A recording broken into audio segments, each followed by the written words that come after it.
वत्सल भगवान की।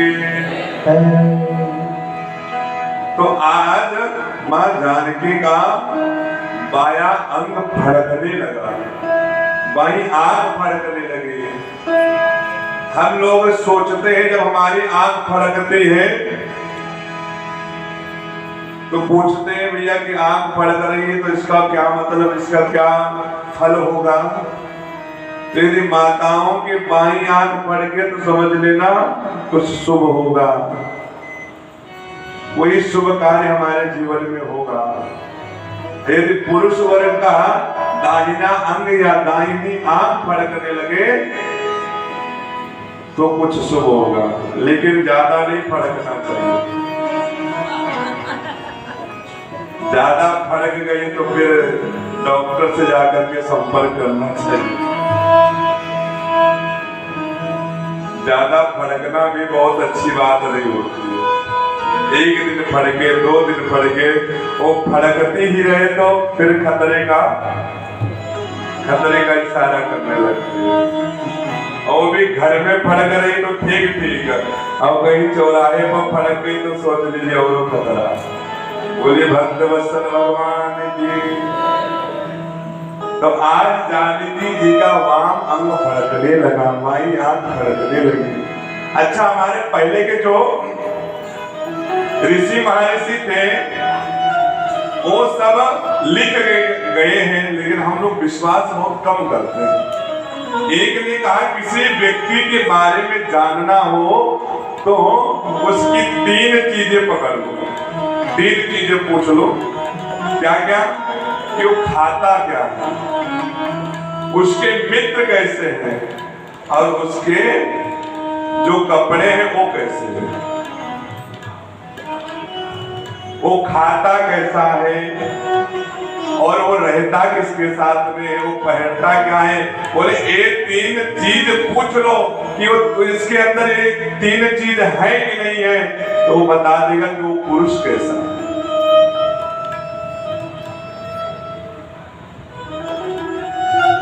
क्योंकि हम लोगों का खान पीन भी बहुत शुद्ध नहीं होता है, क्योंकि अन्न में महा दोष बताया गया है।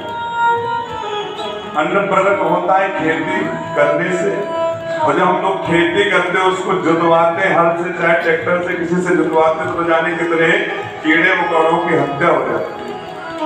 तो अन्न में तो महादोष होता है, लेकिन जब वही अन्न बन करके व्यंजन के स्वरूप में तैयार होता है और वही व्यंजन भगवान के पास में मंदिर में थाली में सजा करके पुजारी लोग लाते हैं और उसमें तुलसी दल डाल देते हैं तो सारा अन्न दोष खत्म हो जाता है। कहते भी है कि तुम ही निवेदित भोजन करही, प्रभु प्रसाद पट भूषण धरनी। भगवान के सामने पुजारी ला करके थाली में व्यंजन सजा करके रखता है, तुलसी डालता है, आचमन कराता, घंटे बजाता, पर्दा लगाता है, सारे दोष अपने भगवान आंखों के द्वारा उसका रस छीन लेते हैं और अन्न में महाशुद्धि हो जाती है। लेकिन वही अन्न हम लोग बनाते हैं और भगवान को बिना भोग लगाए खाएंगे तो हमारे अंदर सुंदर विचार नहीं होते। आहार शुद्धि सर्व शुद्धि,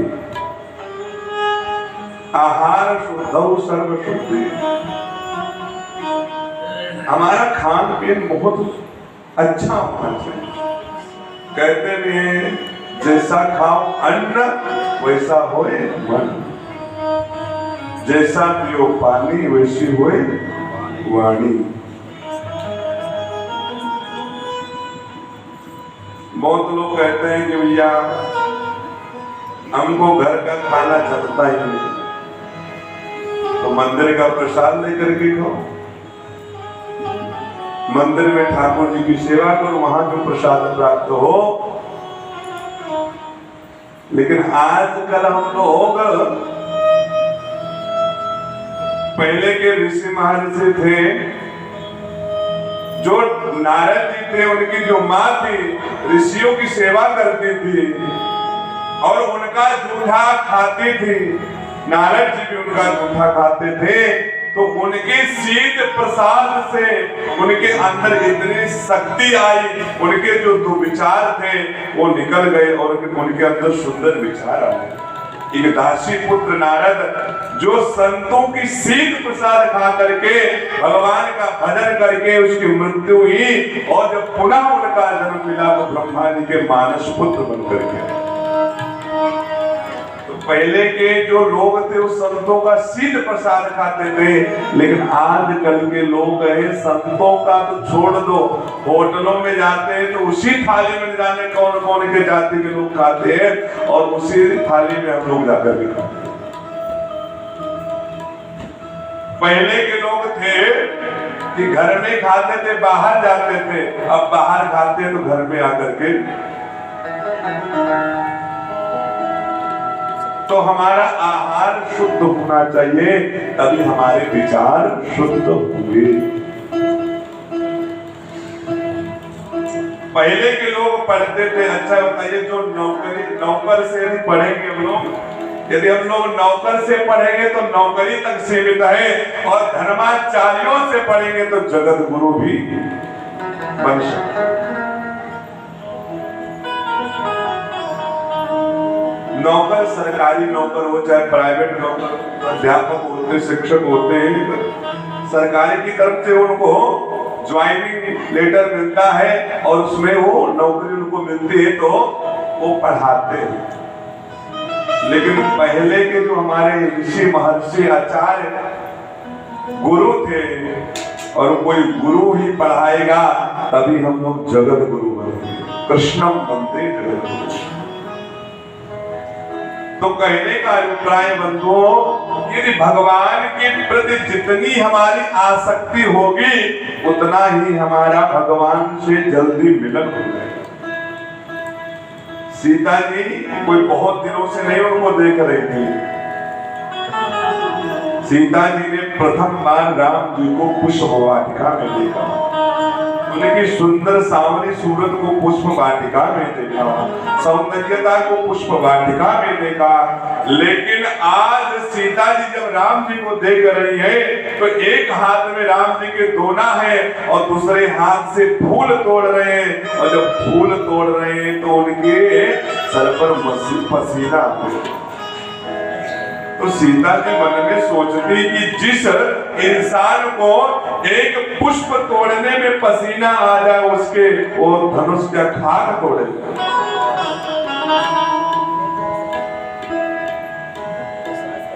तो सीता जी मन ही मन में सोच रही, लेकिन उनकी बलवत्ता को विस्मरण कर कि जब इनके पुष्प तोड़ने में पसीना आ गया तो इन्होंने ताटका जैसे राक्षसी का वध कैसे किया होगा। गुरुदेव विश्वामित्र जी की यज्ञ की रक्षा कैसे की होगी, ये भी मन में सोच रही है। लेकिन जो सामने दिखता वही बिकता है। तो सामने तो मां जानकी देख रही कि राम जी पुष्प तोड़ रहे तो उनके माथे पे पसीना आ रहा है, तो कैसे धनुष को तोड़ेंगे। यही सब मन में सोच करके मां जानकी गिरिजा से प्रार्थना करती। तो गिरिजा ने आज उनकी जो मन का जो भ्रम था वो आज भ्रम मां गिरिजा ने दूर कर दिया, और जब दूर कर दिया तो अपनी सखियों के साथ हंसते खेलते हुए अपने महल में आके इधर दोनों सुकुमार पुष्प लेकर के अपने गुरुदेव विश्वामित्र जी के पास में आते हैं, और विश्वामित्र जी को सारा वृतांत सुना दिया। विश्वामित्र जी मुस्कुराए, बोले तो कुछ नहीं, मन ही मन में मुस्कुराते हैं। विश्वामित्र जी भगवान के उस पर पुष्प चढ़ाते हैं। धीरे धीरे संध्या काल का समय हो गया। सुमन पाए मुनि पूजा कीनी पुण्य आसीम दुई भाई देनी। पुष्प ला करके दोनों सुकुमारों ने दिया, और वो पुष्प लेकर के भगवान की पूजा करते हैं और दोनों को आशीर्वाद देते हैं। सायंकाल वेला का समय आया, संध्या का समय आया, दोनों ने संध्या बंदन की, फिर रात्रि विश्राम करते हैं, पुनः अपने गुरुदेव विश्वामित्र जी के चरण कमल दबाते हैं। और जब विश्वामित्र की सेवा करते हैं दोनों सुकुमार, तो विश्वामित्र जी उनको प्राचीन कथाएं सुनाते हैं।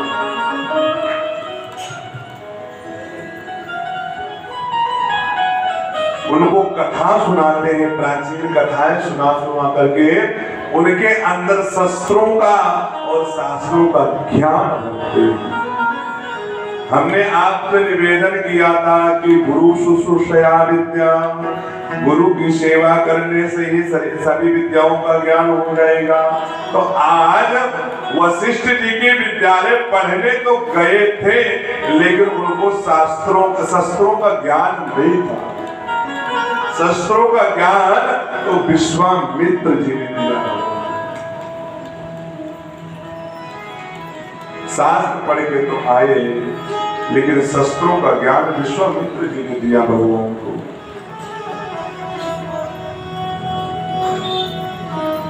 विश्वामित्र जी भगवान के गुरु हैं, और गुरु का काम ही होता है कि शिष्य को अच्छे मार्ग का रास्ता प्रशस्त करना।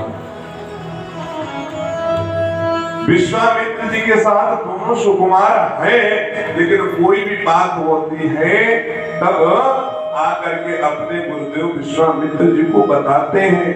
ठीक उसी तरह में हमारे जीवन में चाहे सुख हो चाहे दुख हो, अपने गुरु से छुपाना नहीं चाहिए, गुरु से बताना चाहिए।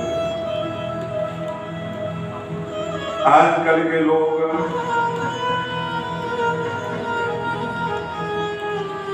कहां तक गए, आजकल के लोग क्या अच्छी हो चाहे बुरी बात हो, अपने माता पिता जी को ही नहीं बताते तो गुरु जी को क्या बताएं। मन में विचार चल रहा है शादी करने का, लेकिन संकोच लग रहा है कि माता जी पिताजी क्या करेंगे। लेकिन हम लोग यदि चिंतित है, किसी बात का टेंशन है, तो अपने माता पिता अपने गुरुदेव को जरूर बताना चाहिए।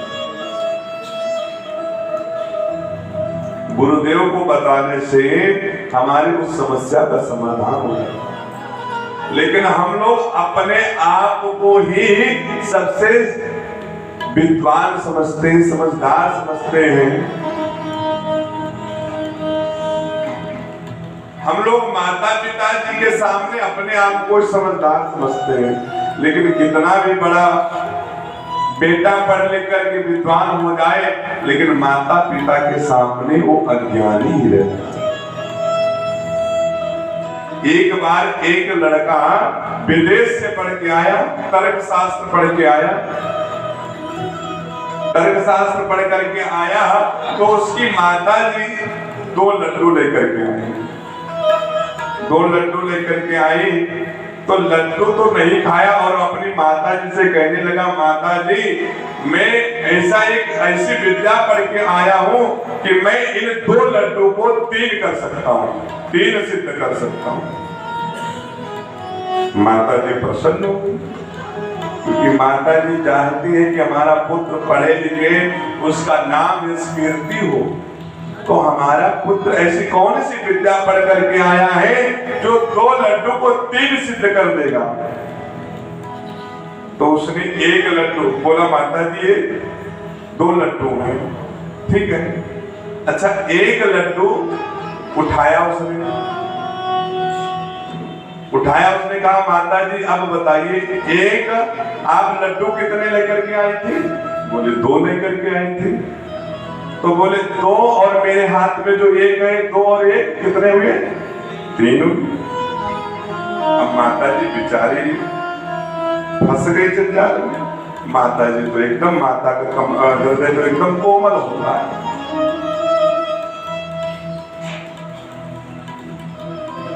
ये चल ही रहा था, उस बेटे का बाप दूर बैठ करके इस बात को सुन रहा, दृश्य को देख रहा। उस बेटे का बाप ही मन ही मन में सोचता कितने सुंदर लाड प्यार से वो बेचारी 2 लड्डू लेकर के आई थी कि मेरा पुत्र आया है पढ़ करके बहुत दूर से, पानी पिएगा, प्यासा होगा, और इसको अपने तर्क शास्त्र पर इतना घमंड है। तो आज वो उठ करके आया और कहता बेटा तूने 3 लड्डू साबित किए हैं। हाँ पिताजी, अभी माता जी को 3 लड्डू बताए। अच्छा ठीक, कहाँ 3 लड्डू? प्लेट में रखा, उनको भी ऐसे बताया। तो 1 लड्डू स्वयं खा गए उसके पिताजी, और 1 लड्डू उसकी माता जी को खिला दिए, और बोले बेटा जो तीसरा लड्डू है तू खा जा। तो हम लोग ऐसी पाश्चात्य संस्कृति में आ गए हैं जिस विद्या का कोई अर्थ नहीं निकलता। हमारे यहाँ शब्दा नाम अनेक अर्थ, एक शब्द के कई अर्थ होते हैं, लेकिन हम लोग फंसे रहते पाश्चात्य संस्कृति में। हम लोग मॉडलिस्ट जमाने के हो गए हैं। पहले हमारे शास्त्रों में बताया जाता था कि फटे कपड़े पहनने से दोष लगता है, लेकिन आजकल में मार्केट में जाओ तो जितने जगह से फटे कपड़े तो उतने उसकी कीमत ज्यादा कीमत होती है। हम लोग अपनी पाश्चात्य संस्कृति को भूल रहे थे। इस कोरोना महामारी ने सिखाया। हाथ जोड़ना हमारे सनातन धर्म की परंपरा रही है, हाथ मिलाने की परंपरा नहीं। ब्राह्मणों के चरणों में सर झुकाने की परंपरा नहीं है, ब्राह्मणों के ऊपर हुकुम दबाने की परंपरा कभी नहीं है। हम लोग ब्राह्मणों को घर में बुलाते हैं, उनसे पूजन पाठ करवाते हैं। 10-15 मिनट लेट हो गया तो जजमान उनके ऊपर भड़कने लगता है कि जजमान ब्राह्मण देवता आप इतना विलंब से क्यों आए हैं। लेकिन ध्यान देना सज्जनों, यदि ब्राह्मण जितनी देर आपके लिए बैठ करके पूजन पाठ कर देगा उसी से आपका भला हो जाएगा। आपको उसके ऊपर हुक्म जमाने की कोई जरूरत नहीं। तो ब्राह्मण इस जगत के देवता है, धराधाम के देवता। ब्राह्मण नहीं होते तो किसी भी संसारिक बंधनों को वेद मंत्रों के द्वारा कोई बांध नहीं सकता था। यदि वेदों का उच्चारण किसी के मुख से हो पाता है तो केवल और केवल ब्राह्मणों के मुखारबिंद से। लेकिन आजकल तो स्त्रियां भी वेद पढ़ने लगी, जिनको अधिकार ही नहीं है वेद पढ़ने का।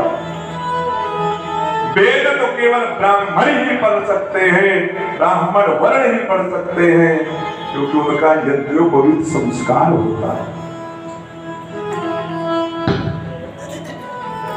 और वेद जिन मंत्रों के द्वारा हमारे जीवन में दाम्पत्य जीवन रूपी बंधन बंधता है, उन्हें ब्राह्मणों का हम लोग तिरस्कार करते हैं, उनका अपमान करते हैं। बोले भक्तवत्सल भगवान की। हमारे मध्य में श्री सद्गुरुदेव भगवान का पदार्पण हुआ है। सभी लोग खड़े होकर के उनका स्वागत करेंगे। आइए 2 बार भगवान का नाम लेंगे, फिर लोग कथा प्रवेश करेंगे। हरे राम राम राम राजा राम राम राम। हरे राम राम राम राजा राम राम राम। हरे राम राम राम राजा राम राम राम। हरे राम राम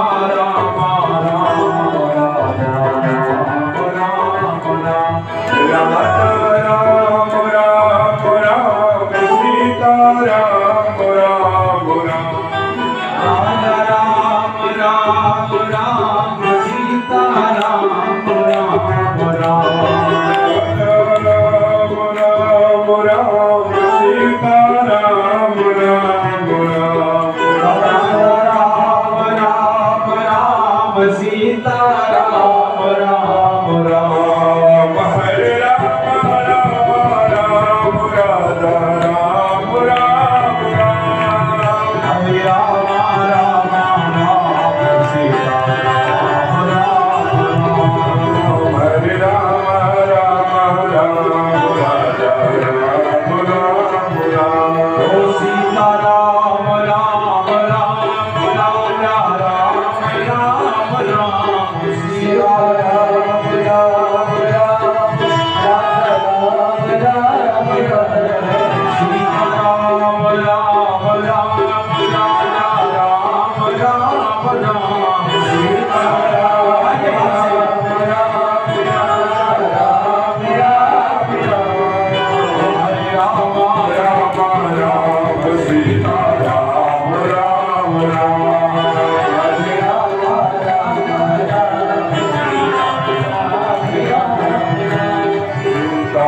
श्री सद्गुरुदेव भगवान की सीताराम भगवान की। तो कहने का अभिप्राय, जिन आचार्यों ने, जिन ब्राह्मणों ने, जिन संतों ने, साधुओं ने भगवान को उपदेश दिया, उन ब्राह्मणों का कभी अपमान नहीं करना चाहिए। आज विश्वामित्र जैसे ऋषि महर्षि ब्रह्म ऋषि नहीं होते तो आज जो अयोध्या जैसी नगरी है और जनकपुर जैसी नगरी है उनका मिलाप नहीं होगा। आज जानकी जी जो साक्षात लक्ष्मी स्वरूपा है, यदि उनको मिलाने, तो यहाँ तक कहूं जो हमारे सनातन धर्म की जो ब्रह्म गायत्री है, उस गायत्री के भी ऋषि विश्वामित्र, जिस गायत्री का जप करते करते स्वयं विश्वामित्र जी ने ब्रह्म ऋषि के पदवी को हासिल किया था, उसके ऋषि विश्वामित्र। अच्छा, ऋषि, साधु, संत, ये सब अलग अलग हैं। ऋषियों मंत्र दृष्टा, जो ऋषि लोग होते हैं मंत्र दृष्टा होते हैं।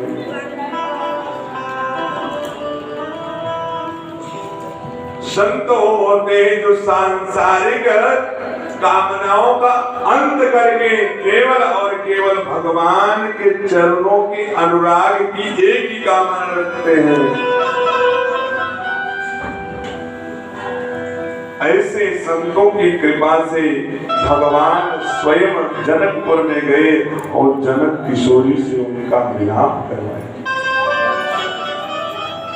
तो इधर जब पुष्प वाटिका से भगवान अपने गुरुदेव श्री विश्वामित्र जी के पास में दबा करके जब राम जी लखन लाल गए अपने कक्ष में, तो लखन लाल ने भगवान श्री राम के चरण दबाए।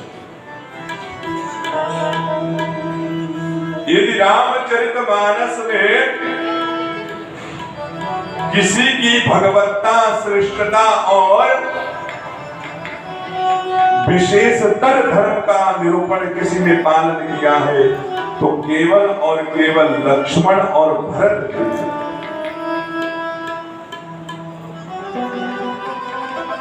भरत जी का चरित्र आप उठा करके देखिए, राम जी का चरित्र उठा कर, लक्ष्मण जी का चरित्र उठा करके देखिए। राम जी तो केवल और केवल एक सामान्य धर्म का पालन कर रहे हैं, लेकिन उनके अलावा जो भरत लाल है, लक्ष्मण लाल है, शत्रुघ्न लाल है, उनके श्रेष्ठ धर्मों, श्रेष्ठतम धर्म का निरूपण व्याख्यान आचार्यों ने किया है। तो इधर जब विश्वामित्र जी से सारा वृतांत बताया, अपने अपने कक्ष में गए सैन किए।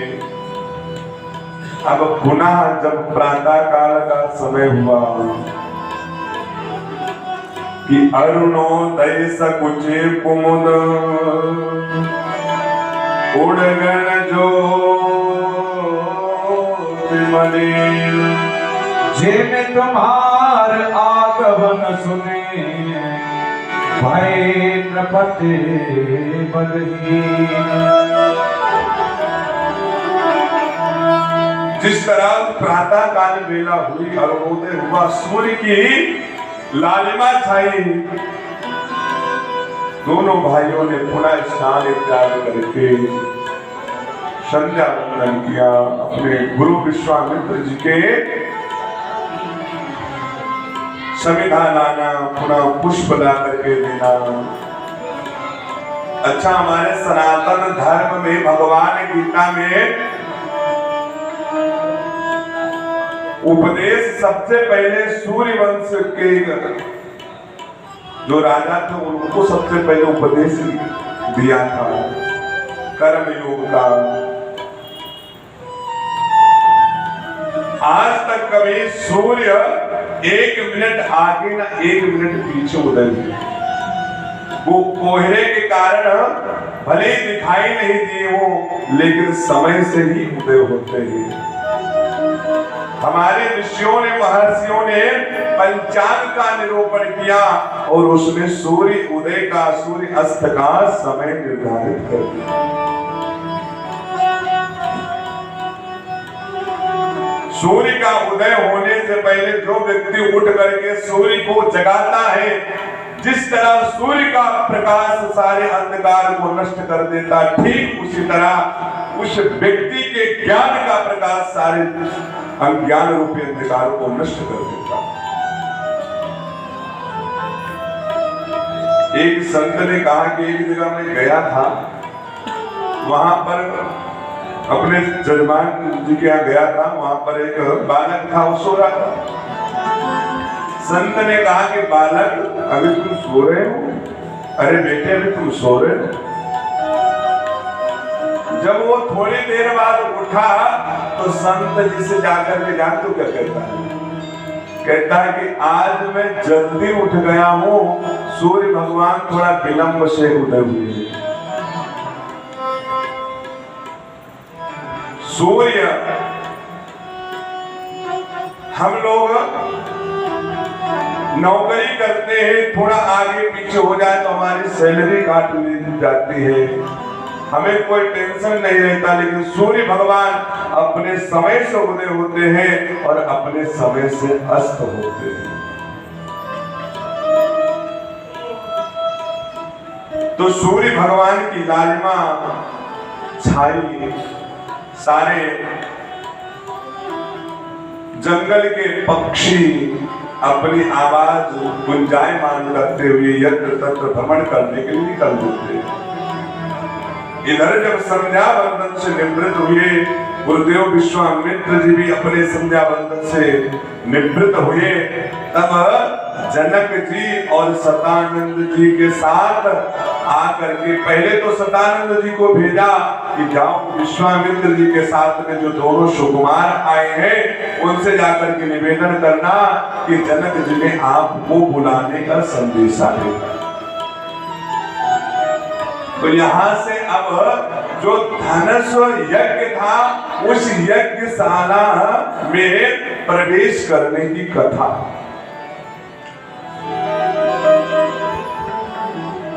जब जनक जी ने सतानंद जी को भेजा, सतानंद जी आते हैं और सतानंद जी पहले हाथ जोड़ करके निवेदन करते हैं। सतानंद पद बंद प्रभु बैठे गुरु पह जाए, चलो तात मुनि कहो तब पठवार जनक बुलाए।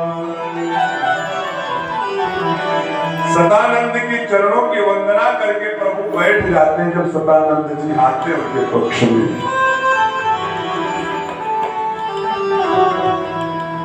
सतानंद जी जानते हैं इन्होंने मेरी मां का उद्धार किया कि साधारण पुरुष नहीं है, ये असाधारण है। सतानंद जी आकर के जब उनके कक्ष में आए तो भगवान ने उनके चरणों में दोनों भाइयों ने प्रणाम किया। फिर सतानंद जी ने अपने पास में उन दोनों को बैठा लिया। सतानंद जी से वार्तालाप होती है। फिर पुनः श्री राम जी ने पूछा कि आप किस कारण से यहाँ पर आए थे। तब सतानंद जी ने कहा कि चलो तात मुनि कहो तब पठवा जनक होगा। हे सुकुमारों, हे गुरुदेव विश्वामित्र, आपको बुलाने का संदेशा श्री जनक जी ने भेजा है। आप दोनों यज्ञशाला में प्रवेश करें। इधर यज्ञशाला में सभा लगी हुई है। दूर दूर के हर एक राज्य के राजा आकर के सिंहासनारूढ़ हैं। और जब राम जी उस यज्ञशाला में प्रवेश करते हैं तो सभी यज्ञशाला में जितने लोग बैठे थे, नर नारी राजा लोग बैठ करके भगवान के सौंदर्यता का निरूपण करते हुए का दर्शन करते हैं। रंग भूमि आए दो भाई, रंग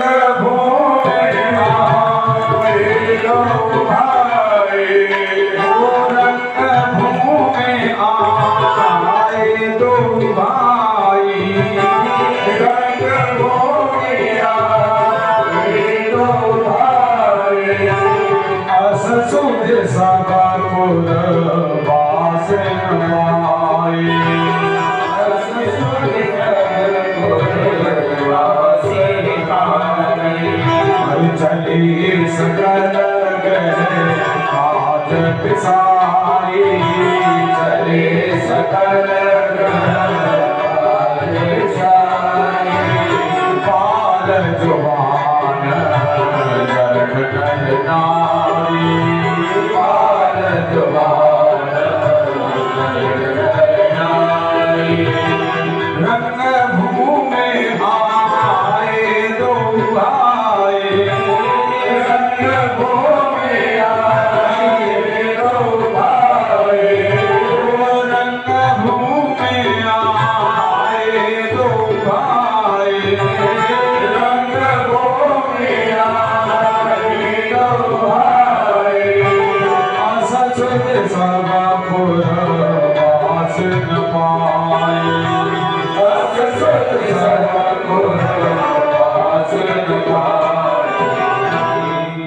जैसे ये दोनों भाई विश्वामित्र जी के साथ में यज्ञशाला में प्रवेश करते हैं तो जितने भी उस यज्ञशाला में बैठे थे राजा लोग,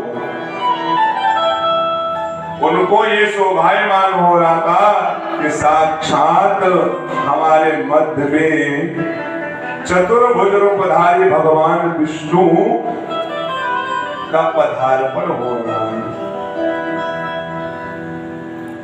जो राम जी को केवल और केवल एक साधारण पुरुष समझ रहे थे कि राम जी कुछ नहीं कर पाएंगे, जब हम जैसे राजा बलिष्ठ राजा लोग इस धनुष को हिला डुला नहीं पाए हैं तो ये राम जी क्या कर पाएंगे। तो भगवान उनको काल की भी स्वरूप में दिखाई देते। जिस तरह कृष्णावतार में कृष्ण बलराम जब रंगभूमि में प्रवेश कर रहे हैं तो जितने भी गोप ग्वाल हैं, मथुरा की नर नारियां हैं, सब अपने अपने मन में कामना रख करके भगवान का दर्शन कर रही हैं। जिनके रही भावना जैसी जिनके रही भावना जैसी जिनके रही भावना जैसी जिनके रही भावना जैसी प्रभु मूर्ति देखी दिन तैसी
भक्तवत्सल भगवान की। भगवान जब यज्ञशाला में प्रवेश करते हैं तो जितने भी वहां नर नारियां थी युवती थी दोनों को काम रूप में दिखाई दिए। साक्षात कामदेव हमारे मध्य में प्रवेश कर रहे हैं। जनक जी ने जब दर्शन किया भगवान की सौंदर्यता का, लावण्यता का, माधुर्यता का जब दर्शन किया तो लग रहा है कि जो आज हमने प्रतिज्ञा पहले की थी तो लग रहा है इनके प्रवेश मात्र से वो प्रतिज्ञा हमारी पूरी हो गई। लेकिन जो कुटिल पापी लोग थे उनको काल के रूप में भी दिखाई देते थे।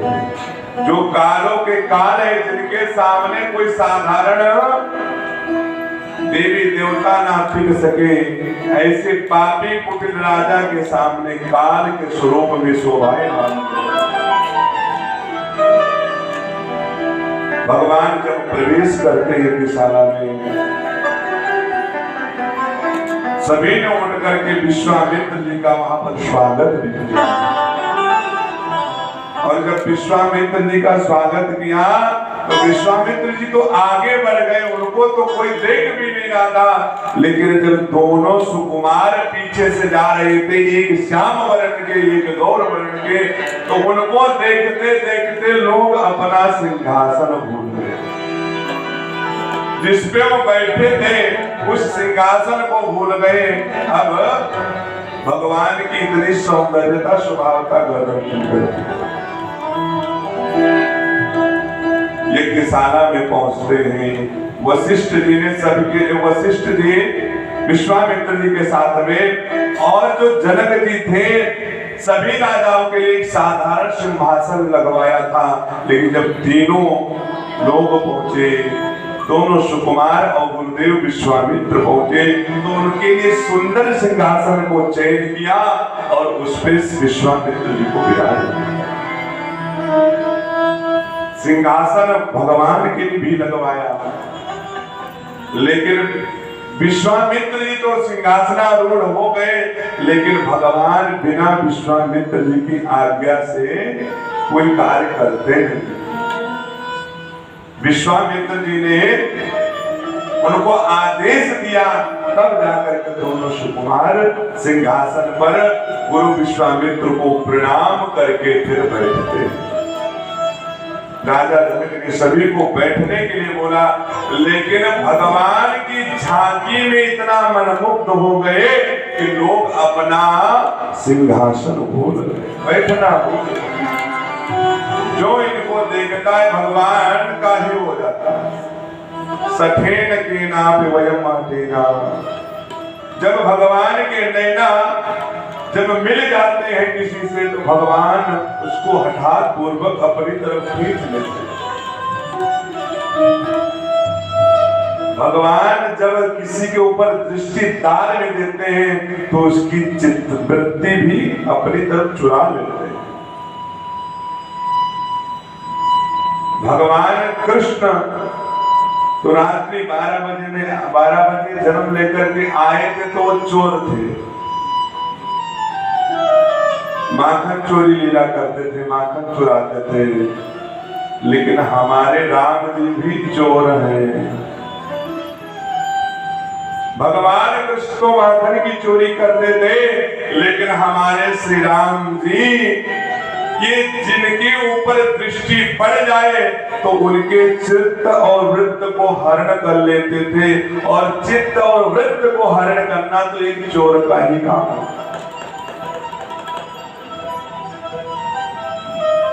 इधर जब राजा महाराजा लोग बैठ गए यज्ञशाला में, राजा जनक जी ने आदेश दिया, 5000 सैनिक जिस संदूक में उस धनुष को रखा था, उसमें 8 लोहे के पहिए लगे थे। और राजा जनक ने उनको आदेश दिया कि उस धनुष की जो संदूक है उसको सभा में लाई जाए। 5000 सैनिक उसको खींच करके लाए। जब उसको खींच करके लाए तो इधर माता सुनैना ने मां जानकी को तैयार किया और सखियों के साथ उनको भी यज्ञशाला में जाने की अनुमति दी। रंग भूमि जब सिया पगधारी,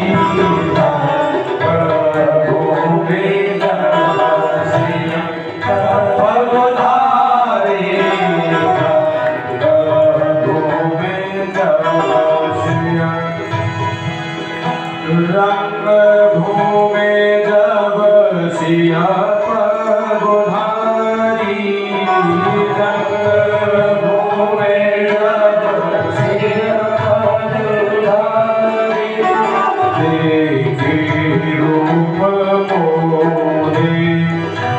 नर नारी देख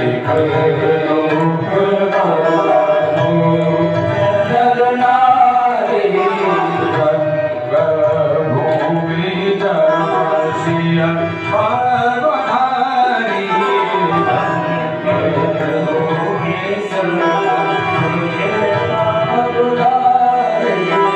हर से सुरन दुंदरी बजाई हर से सुरन दुंदरी बजाई हर सी सुरन दुंदरी बजाई हर से सुरन दुंदरी बजाई परस प्रसून अपझला आए परस प्रसून अपझला आए रंग भूमि जसिया उधारी रंग भूमि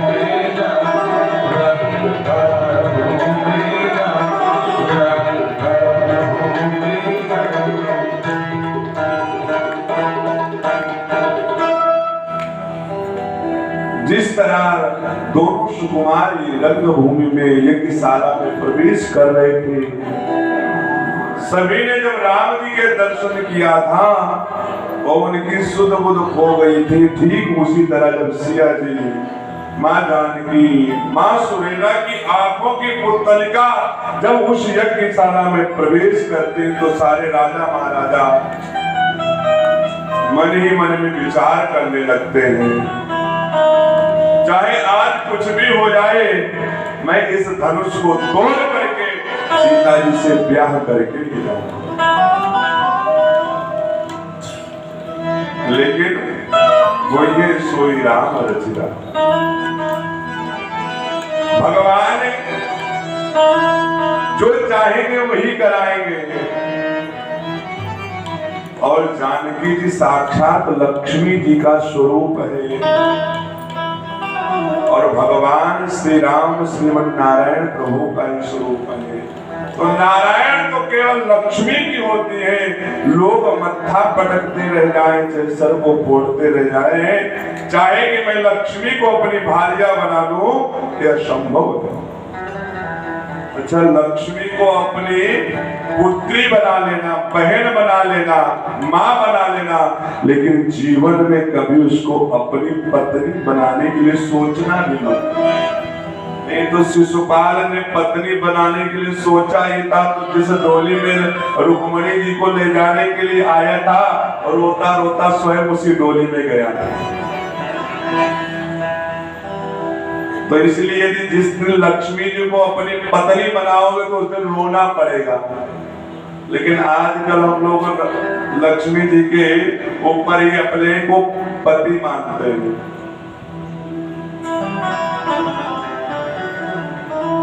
जीवन में यदि लक्ष्मी जी को कुछ मानना है, उनसे संबंध जोड़ना है, तो हम लोग को श्री संप्रदाय है, लक्ष्मी संप्रदाय है।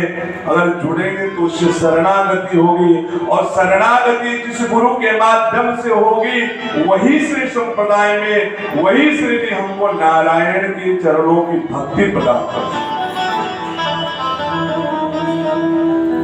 राजा भीष्मक ने उनको पुत्री माना था तो उनको कन्यादान करने का सौभाग्य प्राप्त हुआ था।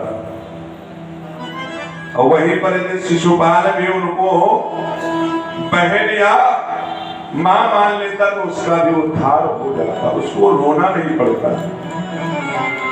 तो आज सिया जी के पधारपण पर जब राजा महाराजाओं ने उनके सौंदर्यता का दर्शन किया तो मन ही मन में सोचने लगे, चाहे कुछ भी हो जाए सिया जी को तो हम ही ले जाएंगे। सभी लोग मूंछों पर ताव देने लगे, क्योंकि सीता जी इतनी सुंदर थी। बोले श्री सदगुरुदेव भगवान की। हमारे मंदिर में श्री द्वारिकाधीश मंदिर के श्रीमद जगत गुरु रामानुजाचार्य पूज्य श्री स्वामी जी महाराज का पदार्पण हो रहा है। सभी लोग उनका हाथ जोड़ करके स्वागत करेंगे। श्री राम जय जय राम, श्री राम जय राम, श्री राम जय जय राम, श्री राम जय जय राम, श्री राम जय जय राम,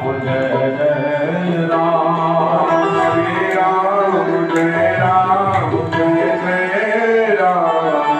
श्री राम जय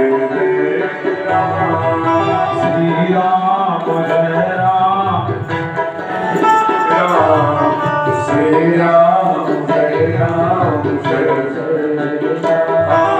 कौशल्या के प्यारे राम, दशरथ राजे दुलारे राम, कौशल्या के प्यारे राम, दशरथ राजे दुलारे राम, श्री राम जय जय राम, श्री राम जय जय राम, श्री राम जय राम,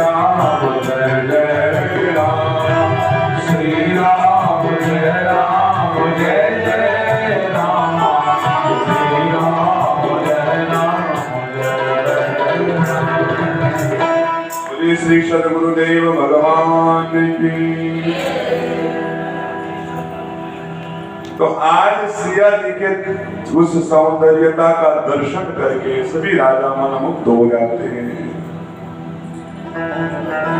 राजा जनक ने अपने सैनिकों गण को आदेश दिया जाकर के मेरी जो प्रतिज्ञा थी उस प्रतिज्ञा के लिए सबको बोल दो। उस गण ने आकर के बड़ी सभा में उस प्रतिज्ञा को उच्चारण किया। सभी राजा महाराजा लोग ध्यान से सुन ले कि जो शिव धनुष है और इस शिव धनुष को जो तोड़ेगा वही जानकी जी का वर्ण करेगा। अब राजाओं का नंबर आने लगा। कुछ लोग जो अच्छे विचार वाले थे वो तो राम जी का दर्शन करके पहले से उठ करके चलते हैं, लेकिन जो कुटिल पापी लोग थे जिनके अंदर अपने बल का अहंकार था वो लोग बैठे रहे और जब उनकी बारी आई तो सभी देवी देवता ऊपर से देख रहे थे। तो सभी देवी देवताओं ने गणेश जी की तरफ देखा कि ये आपका भक्त है और कोई भी कार्य करेंगे तो उसमें गणेश जी को नमन जरूर करेंगे।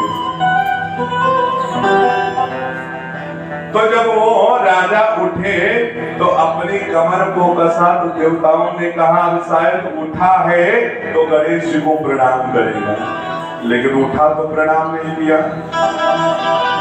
तो देवताओं ने कहा शायद ये अपनी कमर कस रहा है और कमर कसने के बाद में ये अपने देवता को प्रणाम करेगा, कमर भी कसने प्रणाम नहीं किया। अब सोचा जब चलेगा तब प्रणाम किया और चल भी दिया तब भी प्रणाम नहीं किया। देवताओं ने कहा शायद जब ये धनुष के पास में पहुंच जाएगा तब प्रणाम करेगा। वो राजा धनुष के पास में भी पहुंच गया, प्रणाम नहीं किया।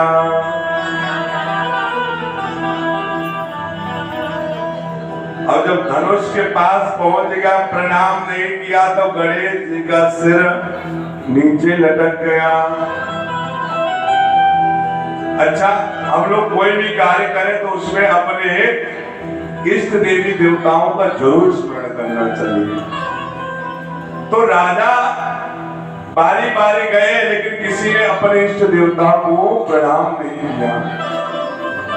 तो गण ने पुनः कहा कि जिस धनुष को रावण बाणासुर जैसे राक्षसों ने भी हिला डुला नहीं पाया उस धनुष को आज साधारण राजा कैसे तोड़ सकते हैं। जिस धनुष को इस यज्ञशाला में 5000 सैनिक खींच के ला करके किए हैं उस धनुष को कौन हिला सकता है।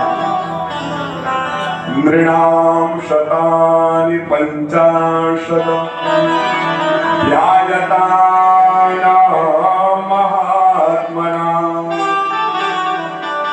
मंजुषाणामष्टचक्रान्तां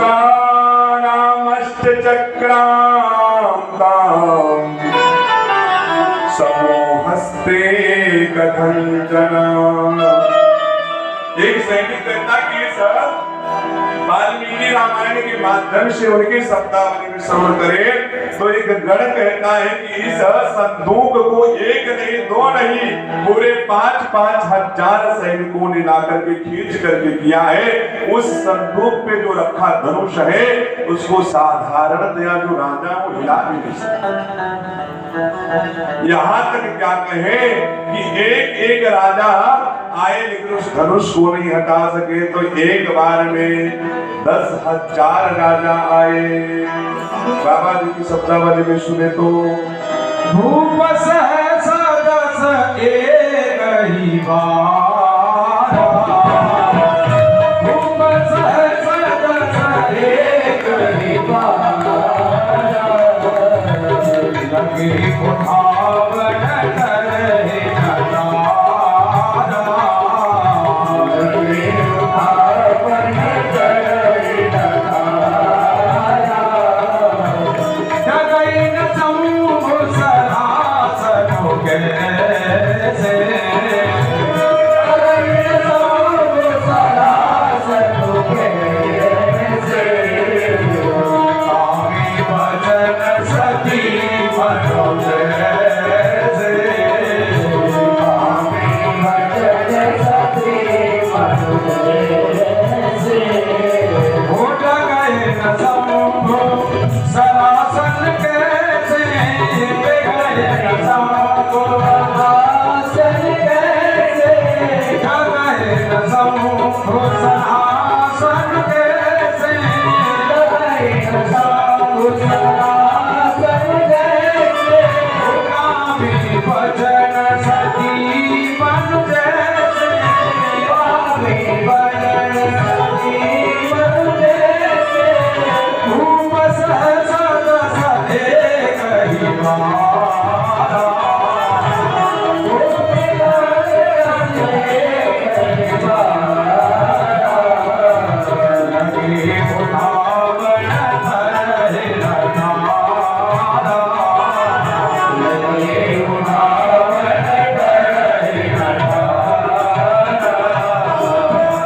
भूप सहस 10 एक ही बारा लगे उठावन करई नगारा। जब एक राजा आए तो उसको हिला डुला नहीं पाए तो साथ में 10,000 एक बार में राजा आए लेकिन लगे उठावन करई नगारा। 10,000 राजा एक बार आए और उसको हिलाने डुलाने लगे लेकिन हिला डुला नहीं पाए। जिस तरह कामी पुरुष के वचनों से सती का मन कभी चलायमान नहीं होता है, ठीक उसी तरह उस धनुष को हिलाने डुलाने में सभी राजा कामयाब। जब इस दृश्य को राजा जनक ने देखा तो उनके मन में बड़ी खिन्नता हुई कि दुष्टों की बातों से जैसे सतियों का हृदय नहीं डिगता है वैसे ही राजाओं से शंकर का धनुष नहीं हिलता है। सभी राजा आकर के धनुष उठाए हिलाए डुलाए लेकिन किसी राजा के अंदर इतनी क्षमता नहीं थी कि उस धनुष को हिला डुला सके। हिलाने डुलाने की तो बात छोड़ो, उसको दिल भर थोड़ा खिसका भी देते तो भी मैं समझ जाता कि मेरी जो प्रतिज्ञा वो पूरी हो जाएगी। तब राजा जनक खड़े होकर के सभा में बोलने लगते हैं कि मैं तो जानता था कि इस धराधाम पर इस भारतवर्ष में अनेक वीर प्रतापी राजा होंगे लेकिन मुझे लगता है कि ये धरती वीर विहीन है, वीरों से खाली है। बाबा जी सब मानस लिखते हैं। अब जन को माखे भट माने, अब जन को माखे भट माने, अब जन को माखे भट माने, अब जन को माखे भट माने, वीर विहीन मही में जाने, वीर विहीन मही में जाने, तजहु आसन निज कह जाऊं, तजहु आसन निज जाऊं,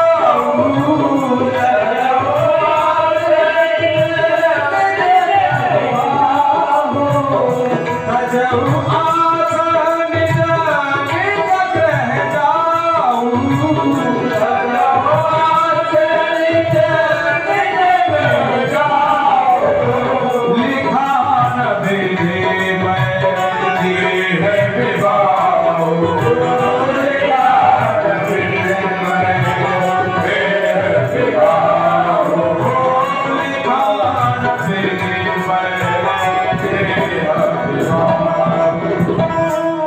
अब जन को माखे बटमानी, वीर विहीन मही में जानी। मही मतलब पृथ्वी। मैं तो जानता था इस धराधाम पर, इस धरती पर अनेक प्रकार के वीर प्रतापी राजा होंगे, लेकिन आज सबका बल दे करके मेरे मन में खिन्नता हो गई। तजहु आस निज निज गृह जाऊं। ऐसा क्रोध में जनक जी ने बोला सभी राजाओं को, शायद मेरी बेटी मां जानकी सीता का विवाह लिखा ही नहीं ब्रह्मा जी ने, शायद मुझे अपनी प्रतिज्ञा इस भरे समाज में उसको मिथ्या साबित करना पड़ेगा। बिना धनुष तोड़े ही इसका विवाह किसी अच्छे पुरुष के साथ करना पड़ेगा, क्योंकि दूर दूर के राजा महाराजा लोग आए हैं।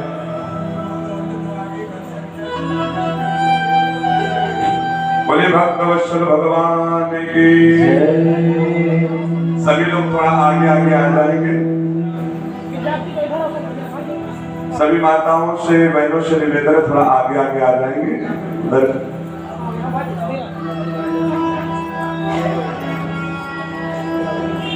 बोले श्री सीतारामचंद्र भगवान की जय। तजहु आस निज निज गृह जाऊं।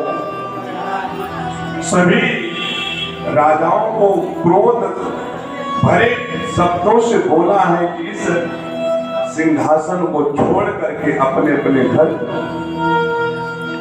और शायद ब्रह्मा जी ने मेरी पुत्र सीता का विवाह लिखा ही नहीं है। शायद मेरी पुत्री कुंवारी रह जाएगी, या तो मुझे अपनी प्रतिज्ञा को तोड़ना पड़ेगा, या तो मेरी पुत्री का विवाह ही नहीं। राजा जनक जी ने बहुत सुंदर श्री राधे श्याम रामायण में बहुत सुंदर शब्दावली में बोला है। अच्छा, जो पहले के राजा महाराजा लोग थे वो पहले किसी को कुछ बोलते थे क्रोध में आकर के, लेकिन सुनने वाले को बुरा भी नहीं लगता था। हे द्वीप द्वीप के राजा गण, हम किसे कहे बलशाली है, हमको तो यह विश्वास हुआ पृथ्वी वीरों से खाली है। पहले ख्याल होता ऐसा तो यह बेबसी नहीं होती, हम करते नहीं प्रतिज्ञा या तो ऐसी हंसी नहीं होती। अरे मुझे पता होता कि ये धरती वीरों से खाली है तो मैं कभी अपने जीवन में अपनी पुत्री के विवाह के लिए इतनी बड़ी प्रतिज्ञा कभी नहीं करता। जब जनक जी ने ऐसा बोला तो सबकी दृष्टि केवल और केवल जानकी जी की तरफ चली गई और जानकी जी का चेहरा देख करके सभी लोग दुखी हो गए कि इतनी सुंदर सुकोमलता जिसके चेहरे पर माधुर्यता छा रही है, उस जानकी के चेहरे को देख करके आज दया आ रही है, कष्ट हो रहा है। लेकिन सबकी दृष्टि तो सीता जी की तरफ थी, सभी को क्रोध नहीं आया राजा जी की जनक के इस शब्दों को सुन करके। लेकिन उसी सभा में बैठे थे सुमित्रा नंदन लखन लाल जी, उनको क्रोध आ गया। माखे लखन कुटिल भई भोरे, माखे लखन कुटिल भई भोरे, माखे लखन कुटिल भई भोरे, माखे लखन कुटिल भई भोरे, रजपट भरत नयन सिरो है, रजपट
सभी राजा लोग केवल और केवल सीता जी की तरफ देखकर, किसी को क्रोध नहीं आ रहा है। राजा जनक की ऐसी अनुचित वाणी सुन करके, ऐसे शब्दों को सुन करके किसी को क्रोध नहीं आया। लेकिन लखन लाल जी खड़े हो गए, उनकी भवें टेढ़ी हो गई और राजा जनक को डांटते हुए बोला कि सावधान जनक जी, हम जैसे रघुवंशियों के होते हुए आप पृथ्वी को, इस धराधाम को वीर विहीन नहीं कर सकते, वीरों से खाली नहीं कर सकते। लेकिन लक्ष्मण जी खड़े हुए, लखन लाल जी जब खड़े हुए हैं तो राम जी मुस्कुरा रहे हैं। लक्ष्मण जी ने कहा, शायद आपको पता नहीं है कि आपकी सभा में रघुवंशी दो सुकुमार भी बैठे हुए हैं। आपको बोलने से पहले यह सोच लेना चाहिए कि रघुवंशी दो सुकुमार बैठे हुए हैं। जिन श्री राघव ने ताड़का जैसे राक्षसी का वध किया, सुमाओ जैसे राक्षस का वध किया, आज उनके सामने आप ऐसा अनुचित भाषा का प्रयोग नहीं कर सकते हैं। अगर श्री राम की, श्री विश्वामित्र गुरुदेव भगवान की आज्ञा हो तो ये जो ब्रह्मांड है गेंद की तरह उठाकर कच्चे घड़े की तरह में फोड़ दो उसको। अगर राम जी की, गुरुदेव विश्वामित्र की आज्ञा हो तो मैं इस सुमेरु पर्वत को मूली की तरह उखाड़ के फेंक दूं, फोड़ दूं। लेकिन लखन लाल की इस वाणी को देख करके भगवान श्री राम मुस्कुरा रहे हैं। इशारा कर रहे हैं कि हे लखन, हे अनुज, तुम मेरे पास आकर के बैठ जाओ। ये आपका नाम लेकर के थोड़ी ना बोल रहे हैं, ये तो वीरों का नाम लेकर के बोल रहे हैं, और मैं तो रघुवीर हूं। आप मेरे पास आकर के बैठो। तो लखन भैया ने कहा राम जी से, ये वीरों के लिए बोल रहे हैं। तो राम जी ने कहा मैं तो रघुवीर हूं। पुनः लखनलाल जी ने कहा कि इन्होंने कहा कि शायद ब्रह्मा जी ने मेरी पुत्री सीता का विवाह का जो प्रसंग है उसकी विधि रची नहीं, लिखी नहीं। तो भगवान ने लखनलाल को बहुत सुंदर उपदेश दिया। क्या ब्रह्मा में इतनी औकात है कि मेरी प्रियतमा प्राण वल्लभा का विवाह अपने शास्त्रों में, ग्रंथों में लिख सके? ब्रह्मा जी के अंदर भी इतनी औकात नहीं है कि सीता जी का जल किशोरी का विवाह लिख सके। लक्ष्मण जी को समझा बुझा करके अपने पास बैठाते हैं। इधर विश्वामित्र जी सभा को सुनसान देख करके तब राम जी को आज्ञा देते हैं, विश्वामित्र समय शोभ जाने,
शांत देख करके शुभ समय जान करके तब विश्वामित्र जी ने राम जी को आज्ञा दी कि उठो राम भंजो भव चापा।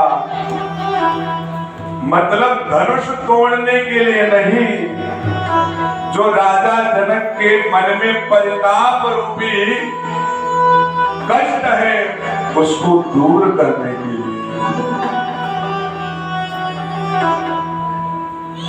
श्री राम उठे, अपने गुरुदेव विश्वामित्र जी के चरणों में प्रणाम किए हैं।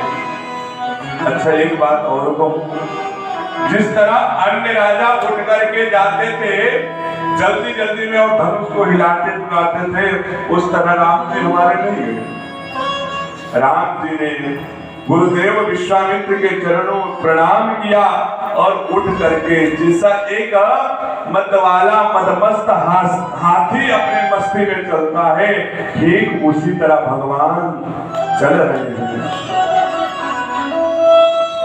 लेकिन जब भगवान चलने लगे तो जो माँ जानकी की माँ है सुनैना, वो चिंतित होने लगी। अरे राजा की मति मारी गई थी क्या? ऐसे नन्हे सुकुमारों को कौन बुला लिया धनुष तोड़ने के लिए? इनके नन्हे हाथ देखो, इनकी अलकावली देखो, इनके घुंघराले बाल देखो।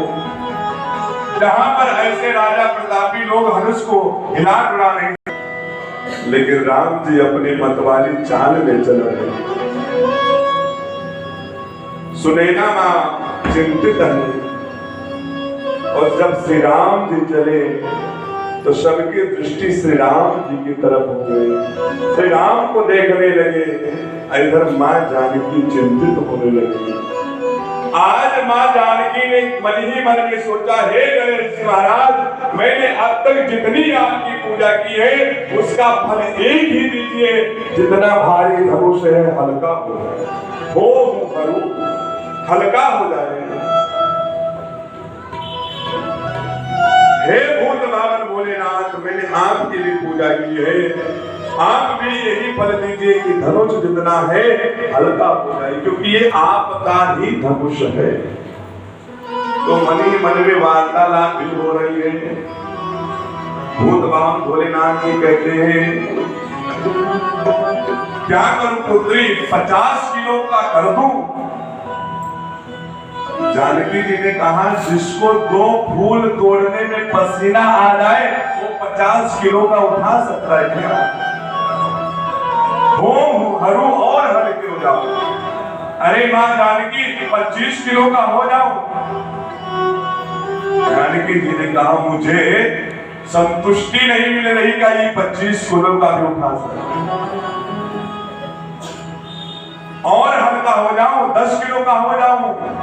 बोले, मुझे इस पर भी विश्वास नहीं कर कि ये 10 किलो का उठा सकते भाई, क्योंकि जिस व्यक्ति को फूल तोड़ने में जिसके माथे पर पसीना आ जाए वो 10 किलो का भी उठा सकता है कि नहीं उठा सकता, इसका मुझे विश्वास नहीं।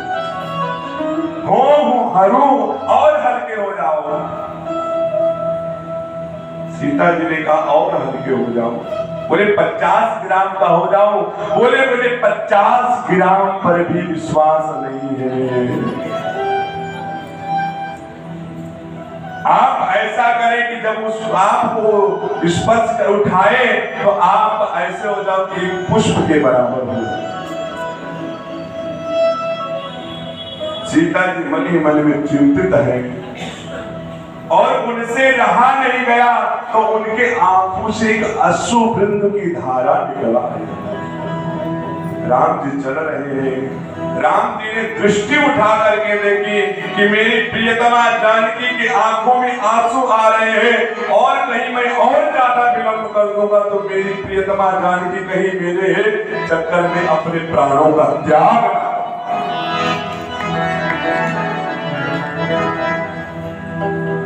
सीता जी की इस मुखाकृति को देख करके राम जी अभी मत वाले हाथी के चाल में चल रहे थे। जब सीता जी के आंखों में अश्रु की धारा दिखी तो राम जी तुरंत जल्दी से दौड़ करके उस धनुष को उठा लिया। गुरहे प्रणाम मन ही मन कीना, गुरहे प्रणाम मन ही मन कीना, गुरहे प्रणाम मन ही मन कीना, गुरहे प्रणाम मन ही मन कीना। अतिला भव उठाए धनु लेना, अतिला भव उठाए धनु लेना। ले सचहावत के जगदार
जी के चेहरे पर देखा तो मन ही मन में गुरु को प्रणाम किया और एक झपट्टे में धनुष को उठा लिया। जैसे रामचरितमानस में धनुष तोड़ने की कथा, लेकिन वाल्मीकि रामायण में धनुष पर प्रतिंचा चढ़ाने की। जब भगवान प्रतिंचा चढ़ा रहे थे तब बीच से टूट गया। आरोपयित्वा मौबिंच पूरयामास तद्धनुः तद्भवञ्जधनुर्मध्ये नरश्रेष्ठो महायशः। भगवान ने जब धनुष को उठाया और उस पर प्रतिज्ञा चढ़ाने लगे, अपने दाहिने कान तक खींचा और जैसे कि सब मध्य से टूट गया।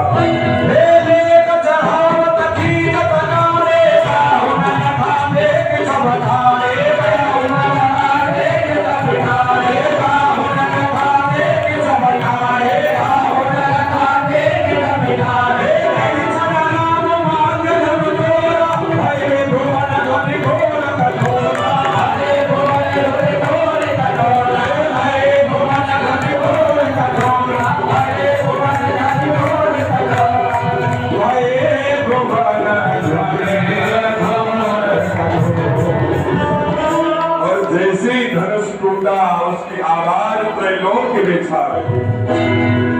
अभी आप लोग बैठ जाइए, अभी विवाह नहीं हुआ, अभी धनुष टूटा है।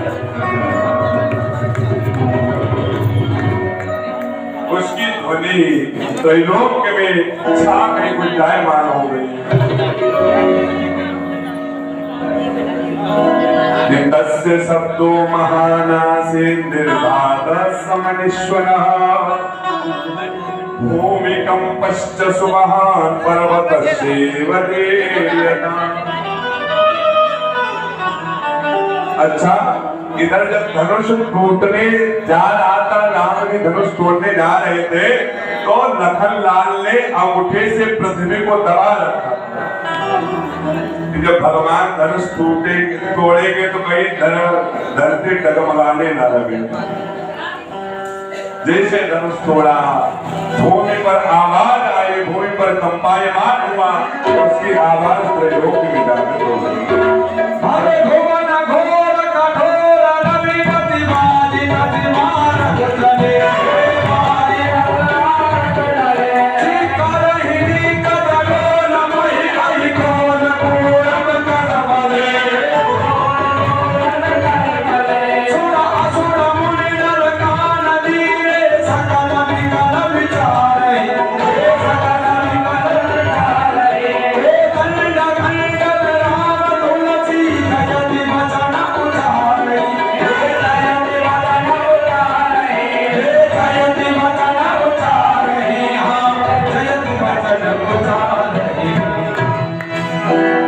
उसकी आवाज जनकपुर में हर एक महल तक गई और उसकी आवाज, उसकी ध्वनि अयोध्या से भी आई थी। उसको आवाज टूटने की आवाज।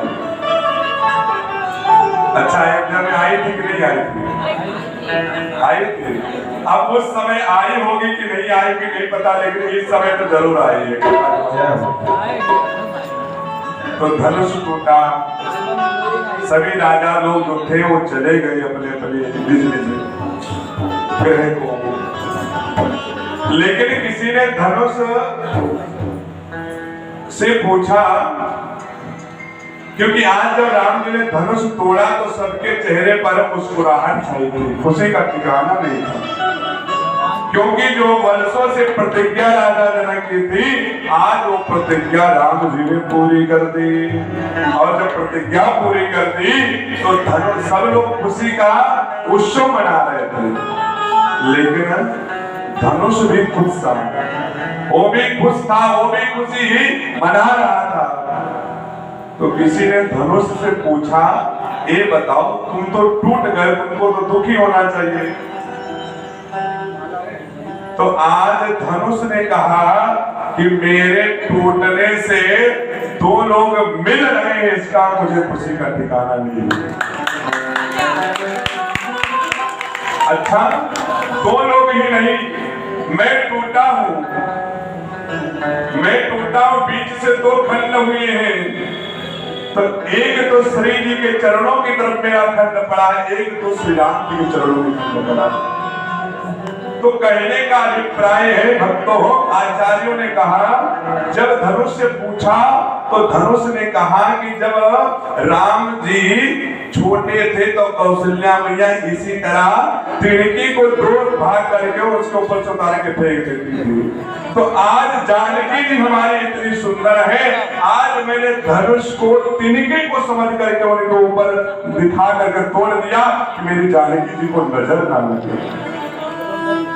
तीसरा भाव कि मेरे टूटने से केवल एक की जोड़ी नहीं बनेगी,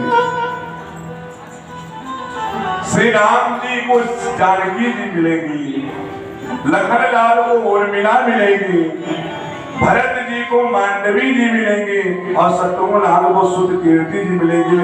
और यहाँ तक कहे कि आज जिस अवधपुरी का वैभव त्रैलोक्य में साबित है, आज उस अवधपुरी का संबंध जनकपुरी से हो जाएगा, इसलिए मेरा टूटना संभव हो गया। तो धनुष का टूटना पतन का कारण नहीं, अपितु भगवान के चरणों की रज को प्राप्त करना था, भगवान के चरण कमलों की धूल प्राप्त करना था।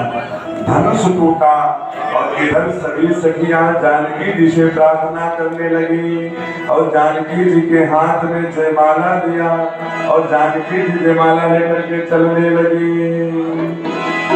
चतुर सखी लखे कहा बुझाई, चतुर सखी लखे कहा बुझाई, चतुर सखी लखे कहा बुझाई, चतुर सखी लखे कहा बुझाई, चतुर सखी लखे कहा बुझाई, चतुर सखी लखे कहा बुझाई, चतुर सखी लखे कहा बुझाई, परिराम हो जय मान सुहाई, परिराम हो जय मान सुहाई, परिराम हो जय मान सुहाई।